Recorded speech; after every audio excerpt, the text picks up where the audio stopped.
Aiden, I appreciate you. I appreciate you. You are my favorite YouTuber because I subscribe to you. But come on, bro, you're the goat of the century. I appreciate you very much, Aiden. I appreciate the love.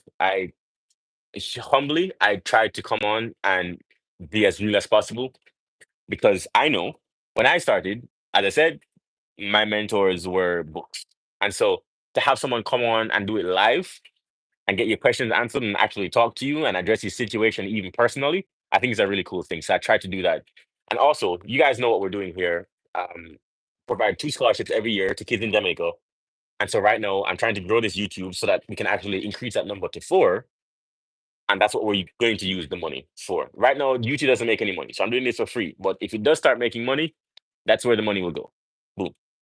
If I have negative people around me, then it would be better to minimize the interaction, right? Because in that way, it would not be negative. Yes. Um, I'll give you a prime example. I'll talk about this. This is going to be a little bit more personal.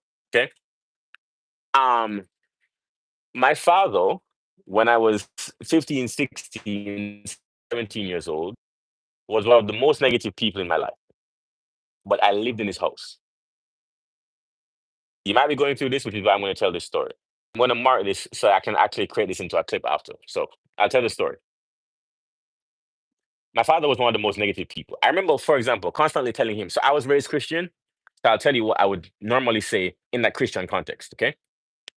So he would constantly worry about what was going on with finances, what was going on next month, what was going on in the world. And he would say, damn, everything is going to shit. You know, I'm saying, I'm so worried about this. Everything is just so bad.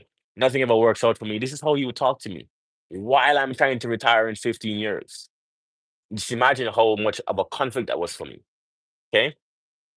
And I would say to him, you're constantly worrying, but you also pray.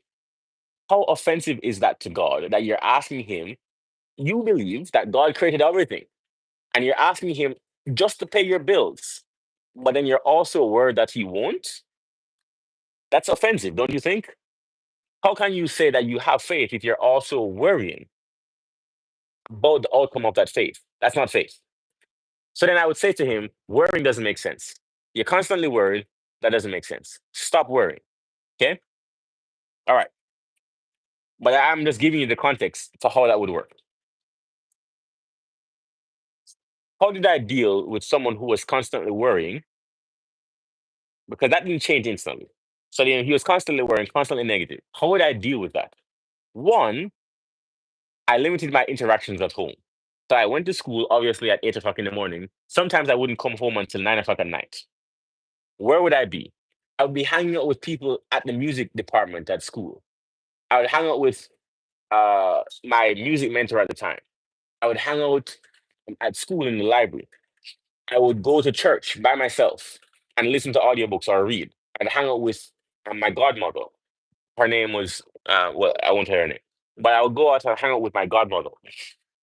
Instead, I'd talk to her about what's going on, and then I'd go in a room by myself in AC and I'd get to work. I'd read, I'd strategize, I'd plan. But I limited my interaction by spending less time at home. But I was busy, I was being productive. I didn't go out and hang out with friends. I didn't go out and hang out at the park or skate. No, I would be out being productive, but I would limit my time at home because I didn't want the negativity to rub off on me. You know what I'm saying?